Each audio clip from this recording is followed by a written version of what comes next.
Sur l'hydroxychloroquine et l'ivermectine, quelques chiffres.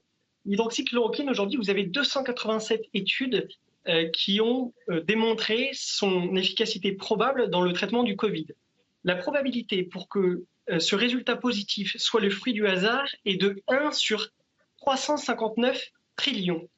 Pour l'ivermectine, 64 études ont démontré son efficacité et la probabilité pour que cette efficacité démontrée par les études ne soit que le fruit du hasard est de 1 sur 222 milliards.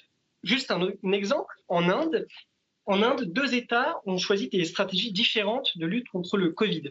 Vous avez l'Uttar Pradesh qui a soigné avec l'ivermectine et vous avez le Maharashtra qui a privilégié la vaccination et le remdesivir. Dans l'Uttar Pradesh, 220 millions d'habitants, 22 845 à ce jour décès Covid, ça représente 0,01% de la population.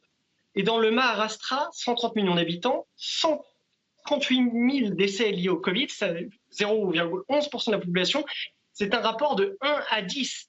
En République tchèque, depuis qu'on a levé l'interdiction de la prescription de l'ivermectine, vous avez un ratio de mort du Covid par habitant qui est 7 fois inférieur à celui de la France. Alors que vous soyez, cher docteur, de bonne foi en prétendant que les traitements ne soignent pas, je le crois tout à fait. Et vous connaissez cette fameuse théorie du rasoir de canne. Il ne faut jamais prêter à la malveillance qui peut être attribuée, évidemment pas dans votre cas, mais à la bêtise.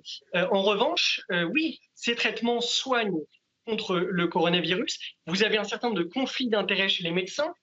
Chez les médecins signataires, les 93 médecins signataires de la tribune pour la vaccination obligatoire des soignants, vous totalisez 8,8 millions d'euros de liens d'intérêt avec l'industrie pharmaceutique. Moi, je ne suis pas dans une logique marxiste, si vous voulez. Pas du tout même.